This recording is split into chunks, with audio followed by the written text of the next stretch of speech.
Hello there, it's Cassie. Welcome back to my YouTube channel. I'm so excited because yesterday was my first ever video for Heffy Doodle, so I wanted to share what I'm calling a sister card for the Heffy Doodle card that I made yesterday. So it's going to be similar, but I use different techniques on both. My hope is that you'll head over there when you're done here to see what I did differently. I will have links to the Heffy Doodle YouTube channel and the blog down below in the description box. Let's go ahead and take a look at the different products that I used to make my cards. The stamp set and die that I used is called Hootiful. Isn't that cute? I also used this Strips of Ease die. Love that. And I used the Grassy Last Border die along with the Forest Builder die. For this card, I have a piece of heavyweight watercolor cardstock. This is by ARTEZA. It's the expert level watercolor. And I am going to do some ink smooshing, but this is going to be a little bit more controlled. I'm starting off with some Distress Oxide ink in the color Old Paper. And I'm just putting that down where, just kind of localized where I want it. And I used just an old piece of packaging paper to do so. And then I'm going to heat set that in between because the Distress Oxides are great for layering. And so the next color I'm going to grab is Shabby Shutters, and I'll do the same thing. I'll spritz that with some water, and I'm going to sort of work up the paper. So I don't want to cover entirely what I did just a little bit ago. I just want to work up the paper. And so the process is going to be the same in between. I will ink up that little piece of packaging, spritz it with water, and then I'll dab that down onto the watercolor paper, and then I'll heat set that in between. And you'll notice there's going to be a little bit of white space in between, but I'll take care of that here in a bit as well. I am doing this, the next color was Peacock Feathers. This color that I've grabbed is Chipped Sapphire.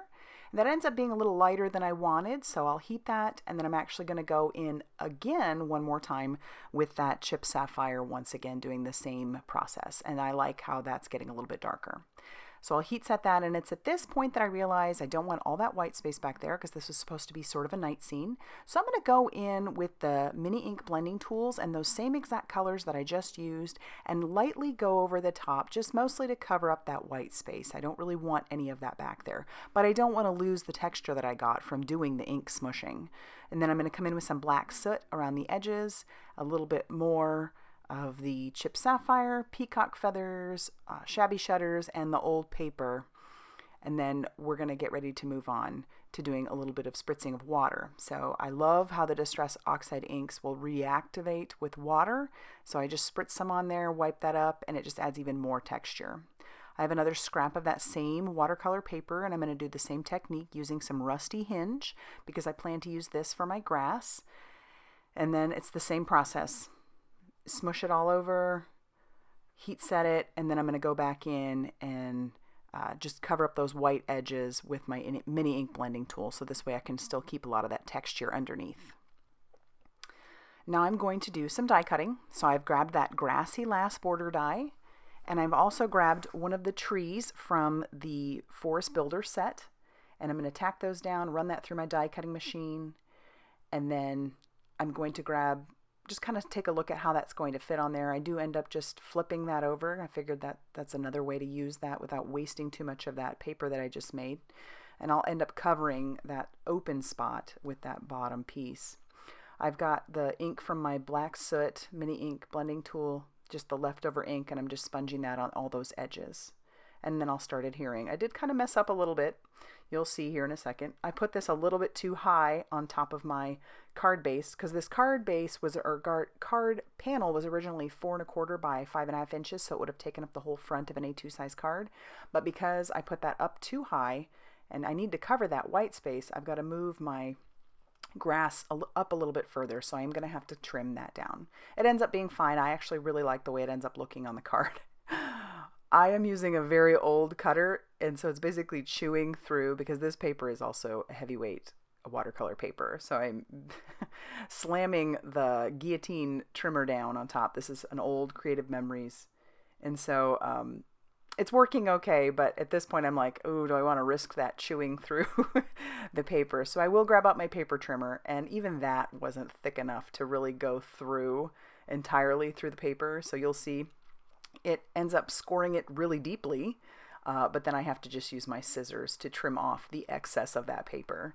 So I really, I had really set myself up by layering so much on top of here and then expecting that I was going to be able to trim it very easily. It ends up working out fine, but yes, it was a challenge nonetheless. All right, moving on to my stamping. I'm not going to show you the coloring because I do show that in the Heffy Doodle video. Once again, that will be linked down below in the description box. But I've grabbed those stamps out of the Hootiful stamp set, and I am just putting this onto some Nina Classic Solar White cardstock. And I'm going to ink that up with some Memento Tuxedo Black ink, and I've put this into my Mini Misty, and so I'll ink it up a couple times. And then I'll even end up flipping my paper because I have plenty of room, and I'm not exactly sure how many of the images that I want for the 2 cards that I do end up making. And then we'll move on. As I said, I'm not going to show the actual coloring. That's in the Heffy Doodle video, but I do, after it's all colored, I am going to tape down the dies just using some low tack tape, and then I'll run that through my die cutting machine. I'll have to run it through a couple times to make sure that I get all of those cut out, and then they'll be ready to start putting onto some cards. For my sentiments, I have some Oreo Crunch cardstock from Heffy Doodle, and I'm going to ink these up with some Versamark ink, but I'll use my magic powder bag on that black cardstock first.